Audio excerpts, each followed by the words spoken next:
based in Surat, and I'm co-founder of Art and Artisans India. So I will be covering the chapter called Domestic Servants and what's in the name. As the title of this chapter suggests, um, it is about obviously the domestic help, the maids that we as an upper class or middle class hire.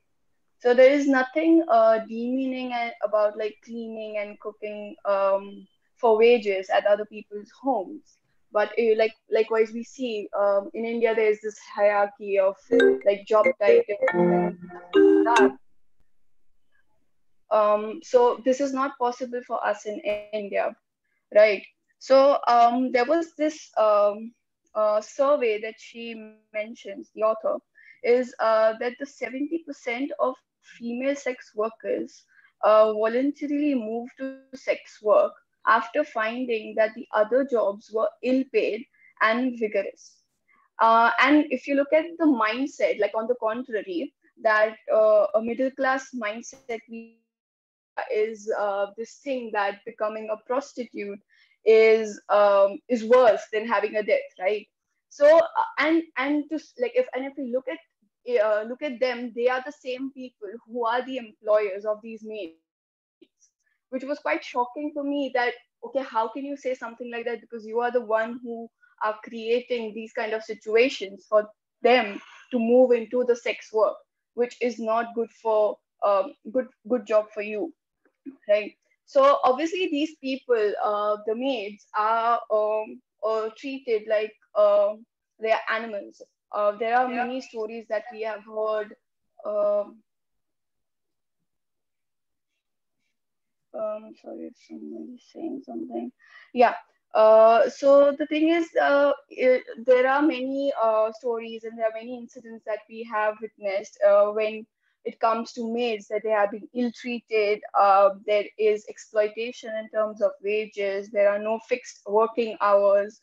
For part-timers, there are no paid leaves. There are no vacations. And on top of it all, there is constant humiliation. These people suffer. Many of the living maids also undergo through physical, verbal, and sometimes sexual abuse as well. So there is this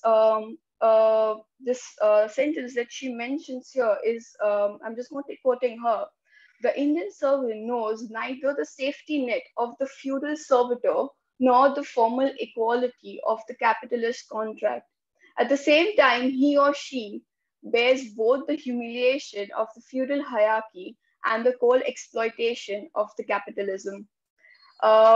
This sentence was really shocking for me. I mean, it's really shocking for me in that sense. Also, she mentions these two things called working women and sperm bearers.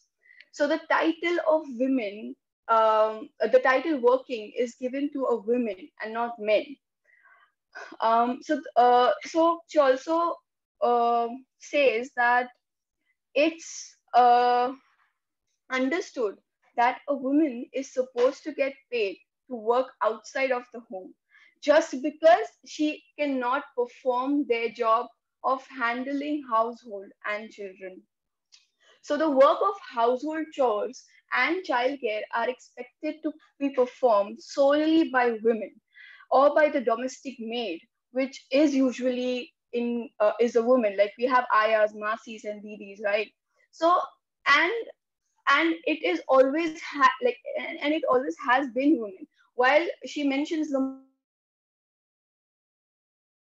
can never miss their work, they can never miss a meeting. Like if you see in normal, like even in films and stuff like that, we have these things, where we see, oh, okay, mujhe late ho raha hai, just pass me my wallet. So a woman is supposed to take care of the man who is going for work, right? So it is far-fetched to imply that if a woman stopped performing this unpaid labor, our economy would crash. So she kind of makes this statement, which is quite a statement, is it is the unpaid labor of women on which the economy is based, which is true. Um,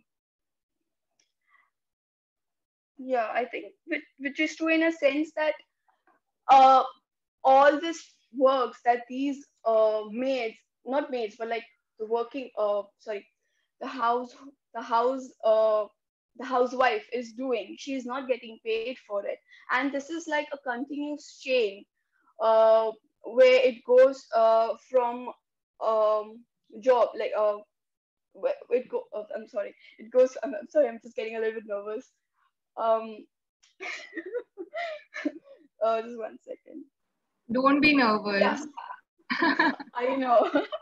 I know, but it's kind of like, yeah, it's just a commotion of thoughts just going around in my head. So it's about like, if you look at it like in USA or like out of India, if you look at it, there is a childcare systems. There are systems for women who can have like maternity leaves when it comes to the jobs like nanny or household, which is not here in India. And she also mentions that there are certain systems, probably in South, they have implemented, but the mechanisms are not very clear. So there has to be some kind of safety net for them as well, because obviously it's not for women to take care of child, like of their children, right? Even the father is equally responsible because he is making the baby as well. So it's not up to just for women to take care of this and have to handle it. Because apparently, if you look at it, the domestic help that the domestic help, which is again a very polite word for the servants, is they are employed by women, because it's assumed that a woman is going to employ like she is going to hire a domestic help. Like even in upper class and middle class, if you look, like even in when if somebody is doing a corporate jobs or stuff like that, they do not have such facilities where they can, like they have to take care after their children, right? So that's why sometimes people do not hire women, because they have this maternity leave thing and they have to take care of the children and stuff like that, which is quite unjust. Because, and I think that is probably the reason women are not able to reach higher, because they have this load behind them, which is assumed by society that they are supposed to take care of. It's never like been balanced when it comes to taking loads of their household. Yeah, so that these are my final thoughts. And shall I like continue with the second chapter as well? Yeah, Priyansh, Which, maybe Janvi can continue because then we'll go chronologically off. Uh, yeah, exactly. Add to what you're talking Yeah. about, I have a lot of stories. So I'll start with Yeah. Yeah, the yeah, yeah, story definitely. of domestic. There's a recent case of a 17-year-old committing suicide in the Model Town area, which is in Delhi near my home. She was, just a second. Yeah. So she was found hanging in her room. And the reason for that was that the employer was making the driver sleep in the same room as hers. And apparently, there might be a rape, but the police have not even filed an FIR. There were some students protesting in front of the Model Town police station, and the students were detained. The family of the victim were also kind of detained, they were harassed, they were beaten up by the police, and there is still no FIR. There was a postmortem done, and the police is saying that it was clearly a suicide, and it was a suicide. But the whole point is that why was the suicide? Why has the suicide happened? And of course, to kind of uh, keep the family out of the controversy because they belong to the Banya clans or the higher upper class mercantile class. And so the whole family is kind of trying to just let go of the case by not allowing the police to file an FIR. The police is helping them. Probably they've bribed the police for doing that. And this case, of course, will go unnoticed, even though Caravan magazine has been doing a lot of work. But still, of course, there is no body left, there is no postmortem report left. so nothing can be done. Another instance is of my own house, and we have employed a male domestic help. And my father and my brother, they somehow they are very patriarchal, and they talk to my mother in a particular tone, and that is what this male servant I found was developing towards my mother. And slowly it reached to a point that he spoke once to my mother in the same tone as my brother does, and that was very derogatory. And I'm not saying that the way my brother speaks it's right, because my brother is also highly patriarchal, and I feel sometimes that he's even more patriarchal than my father. I don't know how that happened, but again, the same tone is what this person developed. And uh, there is no justification for this, and of course we can't tell him this. And so this person, his name is Sonu, so we keep him as a family member. He's a family member to us now. We pay him, he does our work, and he gets all of the, I mean, he stays in the same house as us, he shares a room with us. Matlab, we don't mind that because he has been so close to us. But slowly he's like getting onto my mother's nerves because of the way. So there is also this patriarchy then. And I feel that even though my mother's class is upper, but then also she is subjected to verbal, I don't know, misconduct on a male's part here. And that is also objectionable here. Another case is that happened in some family, close family of mine, is that the employer, the male employer, he touched a housemaid inappropriately. And it so happened that the woman was sleeping with another domestic help, male domestic help. So the male employer, when asked by his wife, why did you do it? And she's just a kid. She's just maybe 19 years old. So it's like she's sleeping with the other one, so she could sleep with me also. So that was the explanation that, sexual liberation that is attached to the working class women. It is highly problematic. That because she's from a working class, she would do it for money. And her consent was not in the picture anywhere. Eventually, she had to leave the house, of course. She could not work because she was touched inappropriately every day, every other day.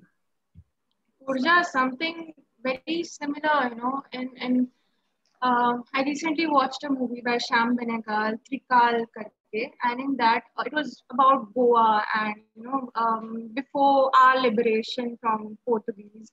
So at that time, there were these bhatkars, these landladies, landlords, and all, and they had servants. Basically the tenants who were servants for them. So it was and there was this illegitimate idea of a child. So the man would have sex with the servant. The servant, so matlab, they have the full authority to have sex, and then the illegitimate child would again carry the role of a servant and be like taking care of the lady throughout the life, or whatever. So yeah, I mean, how these things, they open up the topic of how hegemony operates at certain levels, and also many other questions pop up to my mind, like the idea of nurturing.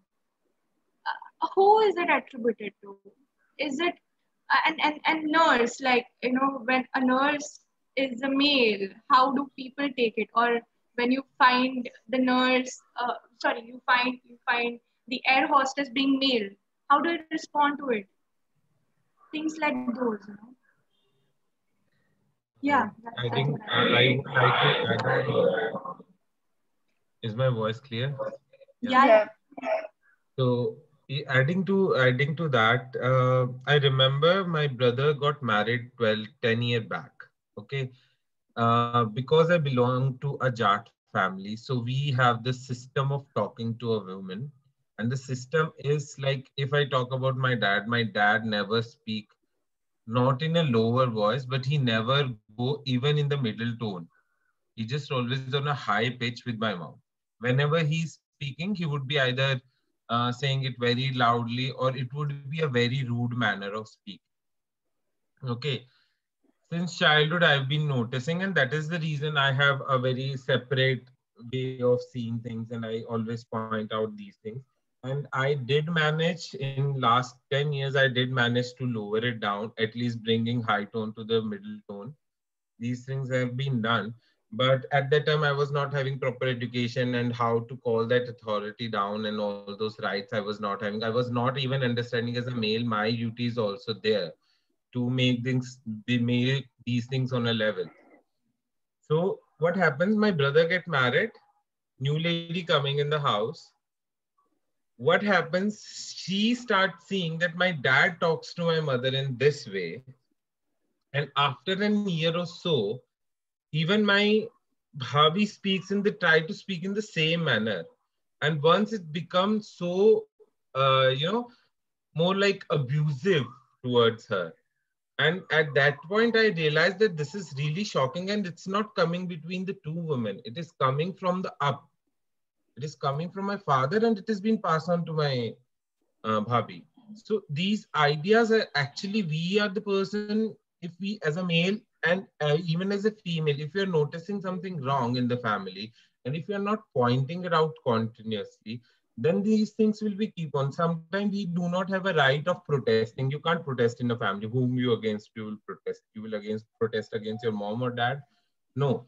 But then bringing those change by talking, telling that what is wrong in it. That is because I have seen that my father didn't know anything about it, how to talk to my mom, because he didn't see his father talking to his mother, because his father was not there. So whatever he have heard from the surrounding, that all the make speaks loud like this or like that, the same way he picked it up and he starts speaking in the same way. So once I started pointing out that, dad, your voice go outside the house and people are there inside the house, these wrong things are happening in the house. What if some of your guests coming and they saw you speaking like that to my mother, they would be definitely judging you after this, that you doesn't have a proper respect for your wife also. So when I pointed out these things and then these slow ideas, now he's like, whenever there's a, even if there's a little bit fight between both of them, it's inside the room and the voice is down. But earlier, 10 years back, it was not the same.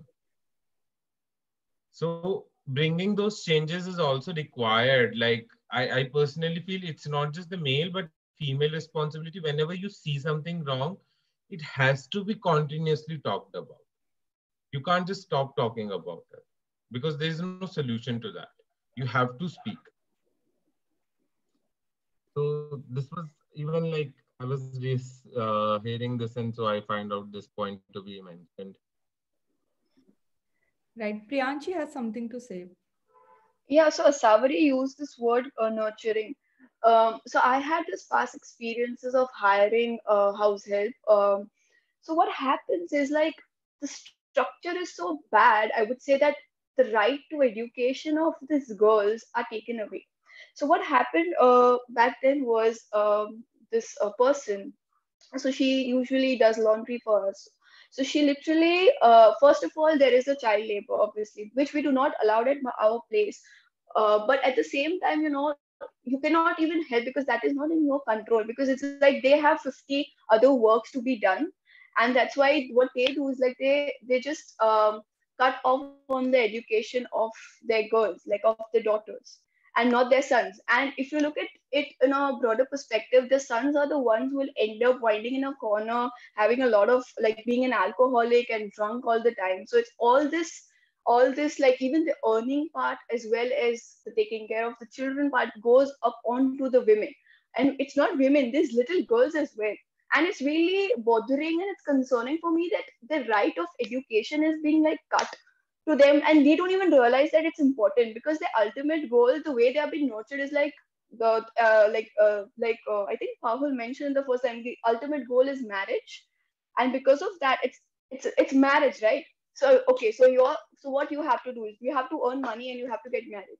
So if you do not need to get educated for this, which is quite problematic to me, and as well as it's really saddening at the same time. And I think this is something which the author talks about in this chapter as well, like the system, the structure of the childcare, where like even even right now I have a male house help, so he is not able to meet his children because he has to work so much, like he has to take like triple shifts so that he will be able to provide to his children. So it's always this thing, where like children are always away from their fathers or mothers, and this is especially happening in this working class, which is not even a working class, I would say like labor class, because obviously the amount of job these people are doing is a labor, it's not work.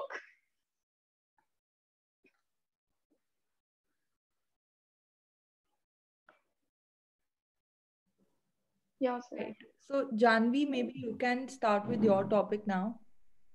Yes, sure. So, wow, I mean, seriously, I think this is the beauty of her writing, that, it stimulates us to such a level, and there's no limitation to the person associations that we can fetch. Janvi, we can't see you.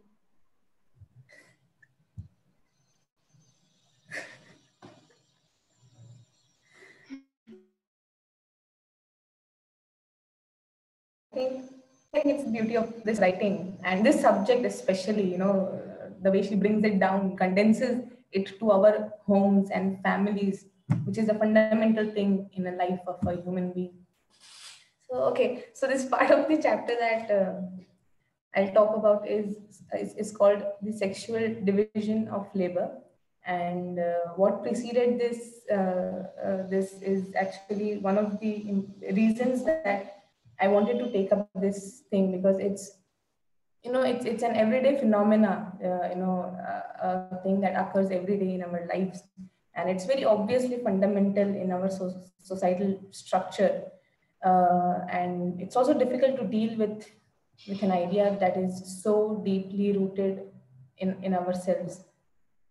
So I think she starts by talking about this, and but she also she makes it into two different parts, where one is the domestic labor that goes into a house by the women of the house, and second is the kind of domestic labor which is still as invisible as the domestic labor in the house, which is the labor of a working woman outside, and what kind of jobs that she is doing or she's made to do.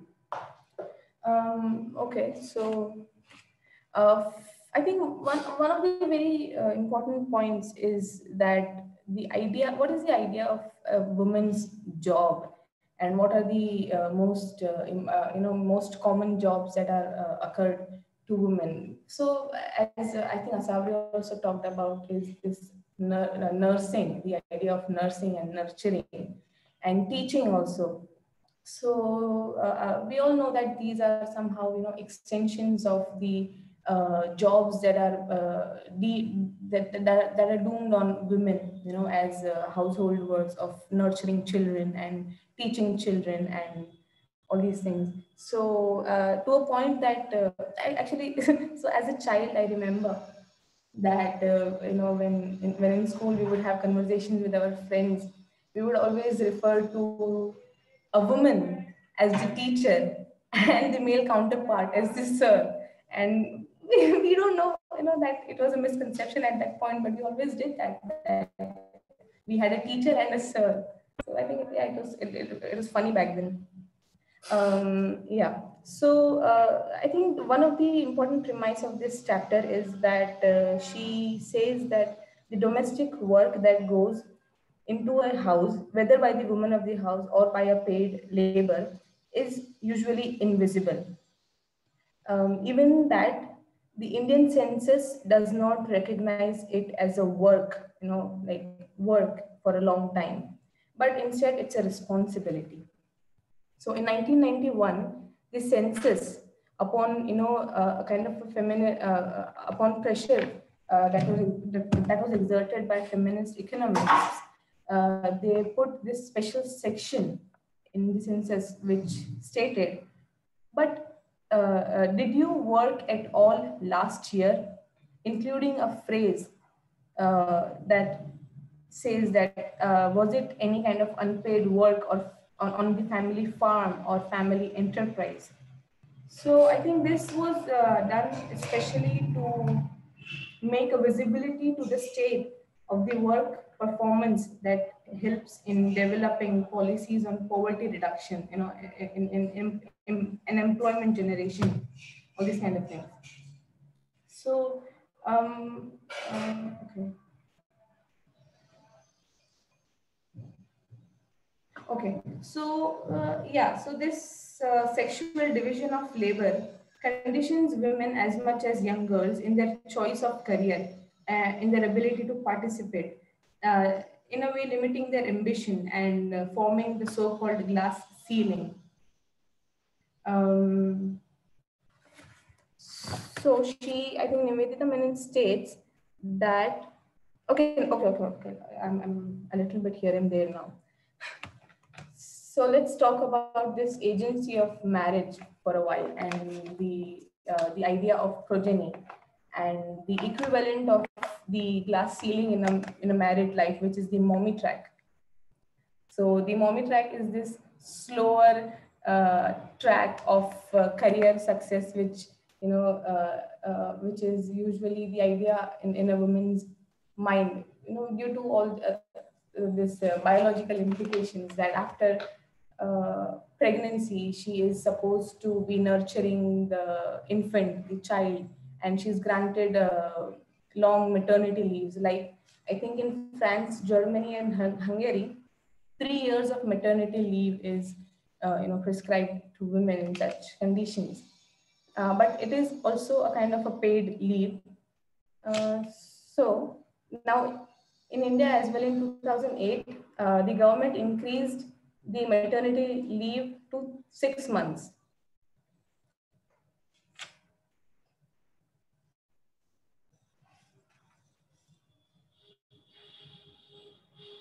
Okay, just a second.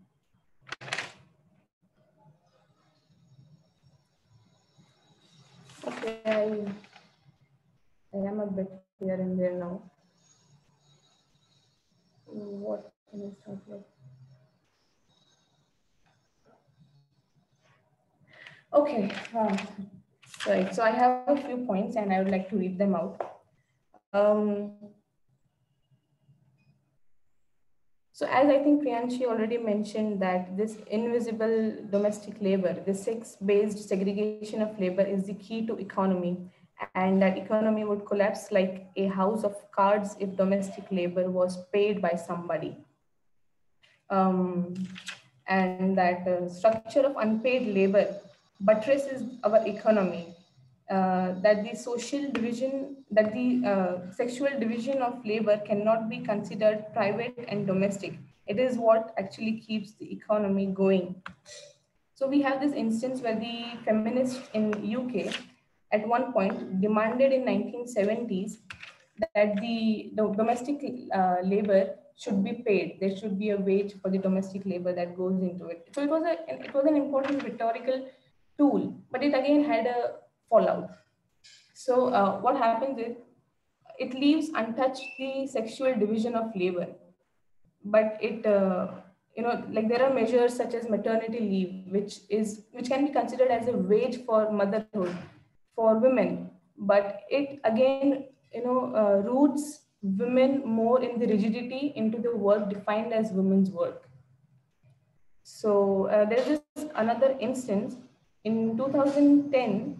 There was an instance that a homemaker of a particular family died in a motor vehicle accident, and the husband of the house claimed a compensation in return of the death. And so in this instance, he was granted a compensation which was the third of his own income. But then he re-appealed. He approached the Supreme Court reclaiming an increase in the compensation, which was again granted. So I think it is important to also discuss that what if the homemaker, what if a living homemaker, demands wage for the labor that she goes, gives in the house. So yeah, I think we should discuss, to kind of uh, uncomplicate this. Uh, yeah. Right, Janvi. And I feel at my home it happens that my mother takes care of the house, and she's given certain amount of money to take care of the house. That is buying groceries, uh, giving money to the gardener, giving money to the cleaners, giving money to all of the people that help her sustain the house. So I feel that when my mother asks for something like, okay, I have to buy something for myself and I want some money for myself, my father always says, oh, I gave you this much money. So that money was for running the house, but that is all spent, but she doesn't get anything of her own out of it. So this, I think this is going on in every household. And there was this instance where we were talking about uh, labor class men who work at my father's factory. Uh, so my father said that I told my father that why is there so much of domestic abuse that these women of working class have to face. They go and clean houses of people, the freelancers, and they come back to an alcoholic and abusive husband who does labor work in your factory. So his answer was, it was very patriarchal of him to say and justify domestic violence, that he said that the woman of the family should not interrupt man, because the man goes through a lot in his day-to-day life. He has to listen to a lot of abusive words from the employer and all that. So there's a lot of mental pressure on the man, and he needs to buy that alcohol for his own, and uh, this idea of woman being paid. So when I asked him that, okay, but if she's doing all the domestic chores or the work, he's also liable to kind of give something to her for her own besides running the house. So he said no, it's not required, otherwise the family will break. And then of course, if the woman kind of what pokes the man for money, and like your mother pokes me for money, like that, he used the word, like your mother pokes, there is of course going to be a repercussion of that. Then there is going to be certain curse words or violence, and that is very natural, and it is how the way the world works. So I think that that class is also not there now. I mean, it is happening all over the place, unless you're like super rich. Unless you are super rich and you can give everything, that happens. Yeah, I feel this topic is very central because it also talks about division of sorry, dignity of labor. Dignity of labor. Whatever work you're doing, you need to be valued for it. Or no work is considered to be a woman's work or a man's work. Those questions can be also addressed, I feel. But assumptions that I think in the chapter also she says that this entire system functions on as an assumption that women do housework for love. माँ का प्यार तो advertisements में जो माँ के प्यार से तले हुए पकौड़े खाओ और माँ का खाना. Obviously I do have sentiments attached to my mother's food. I won't deny that, but at the same time I do have certain my grandfather cooks amazing sabzi. So anyway, forget that. I'm diverting from my topic. The main thing I was saying is that, where are these ideas formed? Where are these notions developed about whose work and how do we value it? Those are certain points I felt. And also this thing about, in UK, as Janvi said, that they started demanding, that you pay for all the work we are doing. pay for all the domestic. It seems a little absurd to, because वैसा होगा तो क्या होगा फिर, हम पूरा सब लोग मतलब अगर वैसे कैलकुलेट करें कि मैंने इतना किया, क्या होगा? Meeting is going to end. Please rejoin everybody. There's less than a minute left.